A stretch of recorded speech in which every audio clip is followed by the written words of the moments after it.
Hello बच्चों। तो कैसे हैं आप सब? आई होप आप सब मस्त होंगे और आपके पेपर जो आपने दिए हैं वो सभी अच्छे गए होंगे। अब सिर्फ और सिर्फ हमें अच्छे रिजल्ट आने का वेट करना है। तो हेलो बच्चों, मेरा नाम है प्रियांशु और सबका स्वागत है हमारे यूट्यूब चैनल मिशन फार्मेसी में। आज हम लोग बहुत ही इंपॉर्टेंट टॉपिक पे डिस्कस करने वाले हैं जो कि डी फार्म के साथ साथ बी फार्म के लिए भी उतना ही इम्पोर्टेंट है, दोनों के लिए। तो जो डी फार्म के बच्चे हैं, डी फार्म के फर्स्ट ईयर के बच्चे तो अपनी गर्मी की छुट्टी एंजॉय करेंगे। लेकिन जो सेकंड ईयर के बच्चे हैं जिन्होंने पिछले साल गर्मी की छुट्टी एंजॉय की, वो इस बार नहीं कर पाएंगे क्योंकि उन्हें कहीं ट्रेनिंग पे जाना है।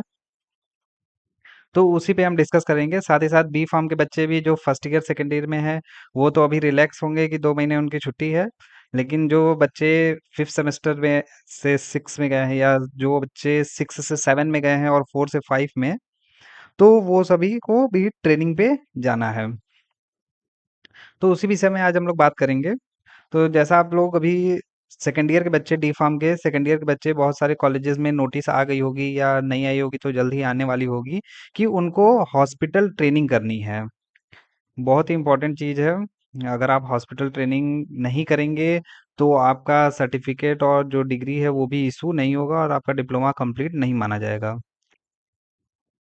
तो इसके लिए मेन फोकस डिप्लोमा पे ही रहेगा। बाकी बैचलर्स के लिए भी इम्पोर्टेंट है क्योंकि उन्हें भी बहुत जगह हॉस्पिटल ट्रेनिंग करनी होगी। तो वो भी इस वीडियो को लास्ट तक देखेंगे। ये मिशन फार्मेसी का ऑफिशियल नंबर है, आप इस पे कांटेक्ट कर सकते हैं। दोनों में से किसी नंबर पे आपको तुरंत रिप्लाई दिया जाएगा।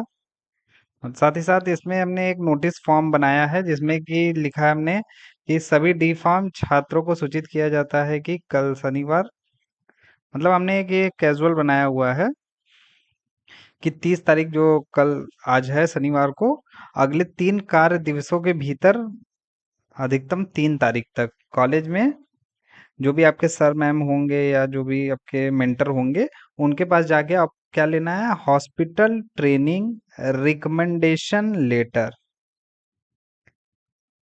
ये अभी आगे हम दिखाएंगे। तो हॉस्पिटल ट्रेनिंग रिकमेंडेशन लेटर अनिवार्य रूप से प्राप्त कर लें। तो नोटिसेस आ गई होंगी तो उसके 3 से 4 दिन के वर्किंग डेज में आप अपने कॉलेजेस में जाके और अपना हॉस्पिटल ट्रेनिंग रिकमेंडेशन लेटर ले लें। ठीक है। उसके बाद है सभी छात्रों को निर्देशक किया जाता है कि वे पीसीआई के नियमों के अनुसार अपनी ट्रेनिंग आगामी कॉलेज क्लासेस शुरू होने से पहले हर साल में पूरी कर ले, हर हाल में। तो जो भी बच्चे हैं जिनके अभी क्लासेस जो कि बैचलर्स के हैं, उनके तो अभी क्लासेस चलेंगे, डिप्लोमा के तो कोई अब क्लासेस बची नहीं है।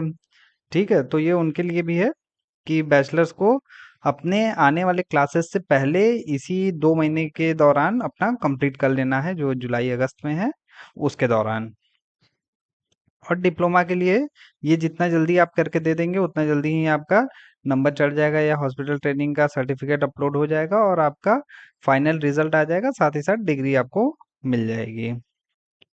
तो क्लासेस शुरू होने पर कोई नियमित रेगुलर रूप से उपस्थित होना होगा, मतलब क्लासेस करनी होंगी। यदि कोई छात्र क्लासेस चलने के दौरान ट्रेनिंग करता है तो उसे संस्था द्वारा मान्य वैलिड नहीं किया जाएगा। अतः तय समय सीमा के भीतर अपना लेटर प्राप्त कर ट्रेनिंग शुरू कर दे। मतलब आप टाइम से स्टार्ट कर दीजिए, जैसे कहते हैं ना, अर्ली कम फर्स्ट अर्ली। तो जैसे पहले आओ पहले पाओ वाले में आप जितना जल्दी चाहे हॉस्पिटल ट्रेनिंग का आपका अपना सर्टिफिकेट लेटर ले लीजिए कॉलेजेस से और अपनी ट्रेनिंग स्टार्ट कर दीजिए।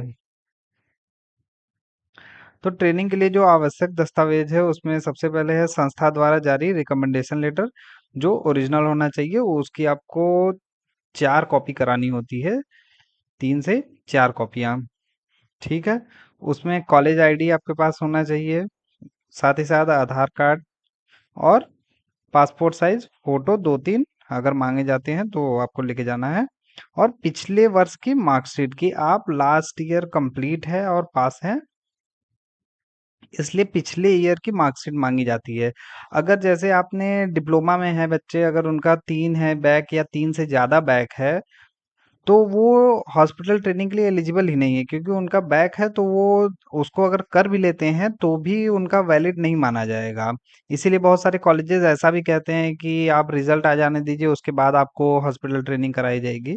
तो नहीं, आप पहले ही कर लीजिए, रिजल्ट आने का वेट नहीं करिए। और जिनका अगर लगता है कि नहीं पेपर छूट गया है, या मतलब हमने एग्जाम ही नहीं दिया, एब्सेंट थे, तो उनको भी करने का कोई मतलब नहीं है, वो छोड़ दें। वो नेक्स्ट ईयर या पेपर जब स्पेशल कैरी ओवर का हो जाएंगे, और उसके बाद वो हॉस्पिटल ट्रेनिंग अपना स्टार्ट कर सकते हैं।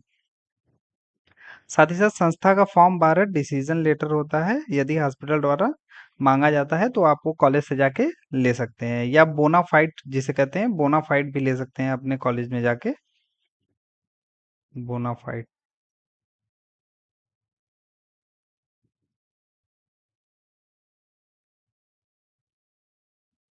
ठीक है। अतः सभी छात्र तय सीमा के भीतर अपना लेटर प्राप्त कर प्रशिक्षण प्रक्रिया शुरू करें। उसके बाद लिखा है सर्टिफिकेट खोने फटने या भीगने की जिम्मेदारी छात्र की होगी, जिसके लिए आर्थिक दंड देना पड़ सकता है।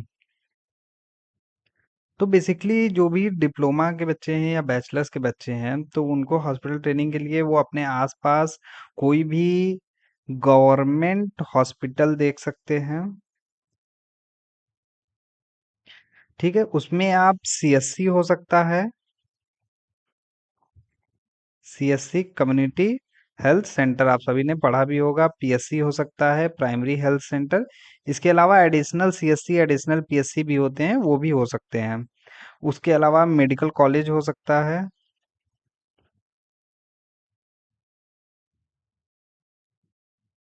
मेडिकल कॉलेज हो सकता है, और साथ ही साथ डिस्ट्रिक्ट हॉस्पिटल। इन सभी जगह से आप अपना हॉस्पिटल ट्रेनिंग कर सकते हैं, क्योंकि यहाँ पे पर्याप्त मात्रा में पेशेंट भी आते हैं, या आपको ज़्यादा कुछ सीखने को मिलेगा। ठीक है।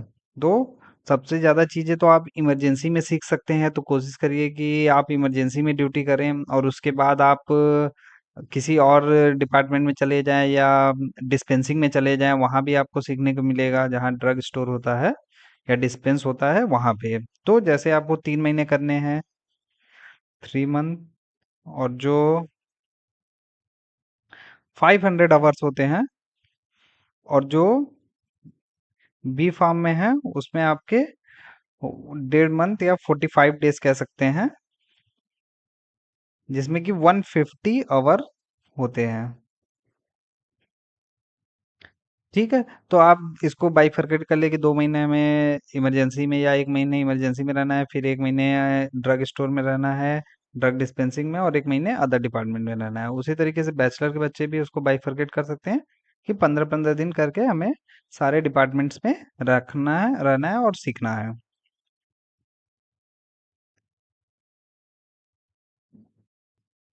इसके अलावा जब आप हॉस्पिटल ट्रेनिंग करने जाएंगे सीएससी पीएससी में, तो उसका प्रोसीजर होता है कि आप पहले जाएं अपने सीएमओ के पास या सीएमएस के पास, जो मुख्य चिकित्सा अधिकारी होता है या मुख्य चिकित्सा अधीक्षक होते हैं हम। तो उनके पास जाएं, या जो हॉस्पिटल है उसमें चीफ फार्मासिस्ट भी होते हैं, उनको भी पता होता है, तो आप उनके पास भी जा सकते हैं। पहले तो पता करना है आपको कि वहाँ सीट अवेलेबल है कि नहीं, आस के घर के आसपास। अगर अवेलेबल है तब आप जाएंगे डिस्ट्रिक्ट, और वहाँ पे आप लेटर देंगे अपना। बेसिकली आपको एक एप्लीकेशन भी लिखना पड़ेगा, साथ ही साथ कॉन्टेक्ट फॉर्म लगाना पड़ेगा, और बोनाफाइड और मार्कशीट, जो ये सारे डॉक्यूमेंट्स बताए हैं, ये आप ये सभी भर के वहाँ डिस्ट्रिक्ट पे जमा करेंगे, सबमिट करेंगे, और फिर उस डिस्ट्रिक्ट से आपको डे अलॉट किया जाएगा और प्लेस अलॉट किया जाएगा कि आपको कहाँ हॉस्पिटल ट्रेनिंग मिल सकती है, कहाँ वैकेंसी है या एम्प्टी स्पेस है। या ऐसा भी हो सकता है कि कई सीएससी पीएससी फुल हो, जहाँ पहले से ही अदर कॉलेजेस के या बी फार्म के डी फार्म के बच्चे कर रहे हो, तो वहाँ आपको बताया जाएगा कि या तो आप कुछ दिन बाद फिर से अप्लाई कर सकते हैं, या कुछ दिन बाद का टाइम आपको मिलेगा, या तुरंत के लिए जहाँ खाली होगा वहाँ भेज देगा, तो आप वहाँ अपना प्रायोरिटी लिख के दे देंगे। बेसिकली पोस्ट जो लेटर डिपार्टमेंट होता है वहाँ पे जमा कर देंगे, और उसके बाद वो अप्रूव करके आपके जो भी डॉक्यूमेंट्स रहेंगे वो उस सीएससी पीएससी को सेंड कर दिया जाएगा। और फिर आप वहाँ जाके पता कर सकते हैं, और वहाँ से जिस डेट को वो बताएंगे उस डेट से आप ज्वाइनिंग कर सकते हैं। और उस डेट से ज्वाइनिंग से लेके आपको अपने पूरे आवर कंप्लीट करने हैं, जो कि 3 महीने हैं या 45 दिन है। ठीक है। अगर आप बेसिकली अगर हम कहें तो अगर आप रोज 6 आवर करते हैं, तो आप देख सकते हैं कि अगर एक दिन में आप 6 घंटे कर रहे हैं, उसमें शिफ्ट भी लगता है, हो सकता है कि मॉर्निंग इवनिंग या नाइट शिफ्ट भी लग जाए, तो उस पे डिपेंड करता है कि कहाँ पे वैकेंसी है या अवेलेबिलिटी है हमारी। तो ये लगभग 83-84 दिन आएगा। मा उनके चलिए कि उसमें आपके हॉलीडेज भी होते हैं, तो जो 3 महीना है मतलब 90 डेज में आपके कंप्लीट हो जाएंगे ये। ठीक है, तो ये सारी बातें रही किसके, हॉस्पिटल ट्रेनिंग रिगार्डिंग। अगर आपको कोई भी कंफ्यूजन है, चाहे डी फार्म के हो या बी फार्म के, या कोई भी जानकारी चाहिए, तो आप कमेंट बॉक्स में कमेंट कर सकते हैं। ठीक है। यहाँ पे हमने बेसिकली जो कंसेंट फॉर्म होता है, प्रैक्टिकल कॉन्ट्रैक्ट फॉर्म, उसको भी दिखाया है कि कैसे होता है और कैसे उसको फिल किया जाता है। तो इसका बेसिकली आपको कम से कम 4 कॉपी करा लेना चाहिए। एक तो वही सीएससी पीएससी पे जमा होगा जहां से आप कर रहे हैं, डिस्ट्रिक्ट हॉस्पिटल से या तो कर रहे हैं तो वहां पे, और एक दो आपके पास रहेंगे और एक कॉलेज में जमा करना होता है। तो उसमें जो भी है उसका नाम, जैसे राजकुमार वर्मा है, उनका नाम, उनके पिताजी का नाम, उसके बाद वो विलेज कहाँ पे है। ठीक है। और उसके बाद ये जो है कॉलेज का सील एंड साइन है, जो भी प्रिंसिपल होंगे या डायरेक्टर होंगे। तो ये बेसिकली अपेंडिक्स में ई में कितने 5 सेक्शन होते हैं टोटल। ठीक है। तो 5 सेक्शन में सबसे पहला सेक्शन ए, उसके बाद सेक्शन बी जिसमें स्टूडेंट का साइन होगा जो हॉस्पिटल ट्रेनिंग कर रहा है और किस कॉलेज से है, ये सारी चीजें भरने होती हैं। उसके बाद सेक्शन सी, जिसके अंडर में आप अप्रेंटिसशिप कर रहे हैं, चीफ फार्मासिस्ट है या जो भी उनका नाम है वो, और फिर अपना नाम। और उसके बाद यहाँ पे हेड ऑफ ऑर्गेनाइजेशन, जो हेड है उसके सील एंड साइन होंगे। और उसके बाद सेक्शन 4 में कब से कब तक किया है और कितना टाइम किया है, और उस पे भी बेसिकली वहीं के जो हॉस्पिटल है जहाँ से आप कर रहे हैं उन्हीं का सील एंड साइन होगा। उसके बाद लास्ट में सेक्शन 5 है, उसमें सर्टिफाई कर रहे हैं, आप सत्यापित कर रहे हैं कि मैं राजकुमार वर्मा हूँ और मैंने एजुकेशन पॉलिसी के तहत, फार्मेसी एक्ट के तहत हमने ये ट्रेनिंग कंप्लीट किया है और ये मेरा सर्टिफिकेट है। तो उस पे भी आपका कॉलेज के सील साइन होंगे। ठीक है। तो ये क्या है, बेसिकली आपका फॉर्म है। एक और है practical form, same as it is है, कि कॉलेज का होगा सबसे पहले। इनका नाम निशांत कुमार यादव है। उसके बाद यहाँ पे स्टूडेंट का सिग्नेचर, उसी को फिल करके, ये फॉर्मेट ऑनलाइन भी अवेलेबल है, बल्कि आप कॉलेज से ही लीजिएगा क्योंकि कॉलेज ही उस पे साइन करके और आपको बोनाफाइड बना के भी देगा।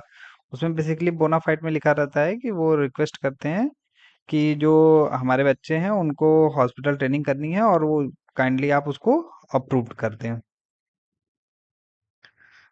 ठीक है। तो इन्होंने भी 500 घंटे लगभग किए हैं और 3 महीने लगभग किया है। उसके बाद यहाँ पे हेड ऑफ इंस्टीट्यूशन का जहाँ से किया है उसका साइन एंड सील। ठीक है। और ये है कॉलेज का साइन।